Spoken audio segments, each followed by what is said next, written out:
Hola a todos, queridos oyentes, hermanos y amigos. Continuamos con nuestro alimento diario, serie Palabra, Vida y Edificación.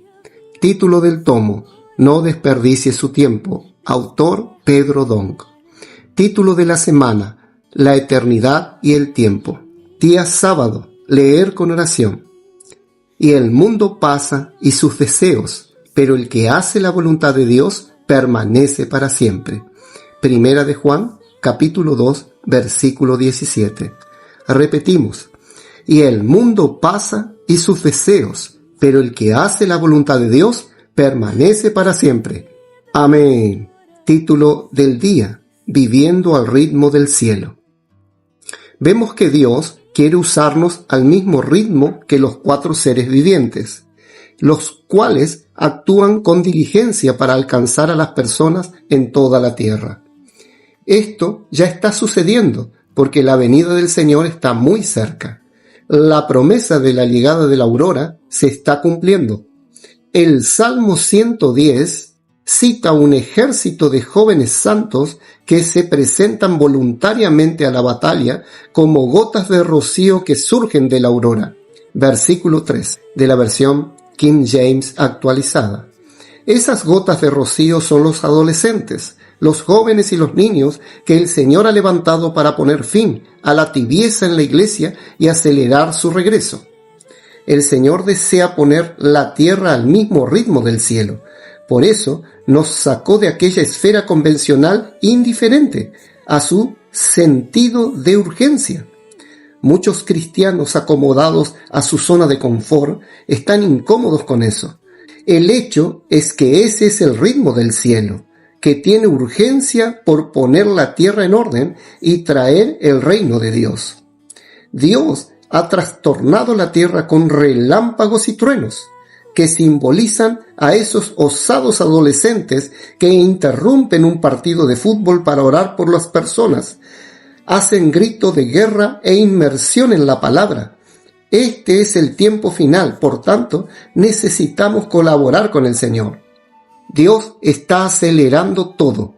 En la época de Ezequiel, vimos que una de las caras de los 4 seres vivientes era de águila.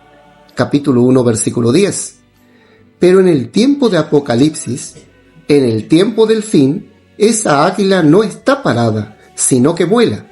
Capítulo 4, versículo 7. Mirando desde arriba hacia abajo, indicando que el Señor tiene prisa y debemos reaccionar con el mismo sentimiento de urgencia para cumplir su voluntad.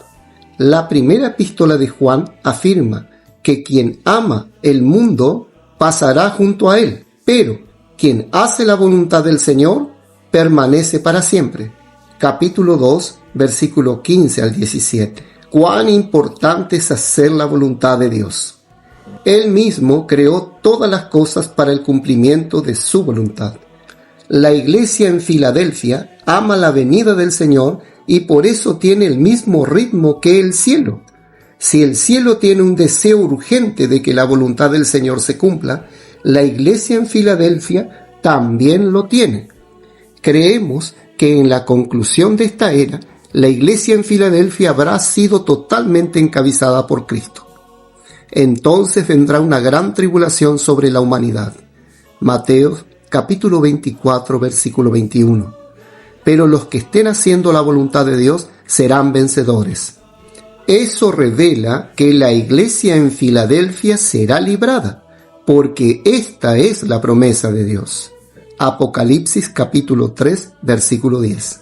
Los cristianos vencedores que están vivos en aquella época serán arrebatados, y los que estén durmiendo, muertos, serán resucitados. Ellos vendrán con el Señor en su parusía, es decir, en su aparición pública. Primera de Tesalonicenses, capítulo 4, versículo 17. En aquel momento, Jesús pondrá fin a toda la confusión que hay en la tierra y nosotros, los vencedores, volveremos con Él para luchar la última batalla, conforme a lo que leemos en Apocalipsis. Entonces vi el cielo abierto, y he aquí un caballo blanco, y el que lo montaba se llamaba Fiel y Verdadero, y con justicia juzga y pelea. y los ejércitos celestiales, vestidos de lino finísimo, blanco y limpio, le seguían en caballos blancos.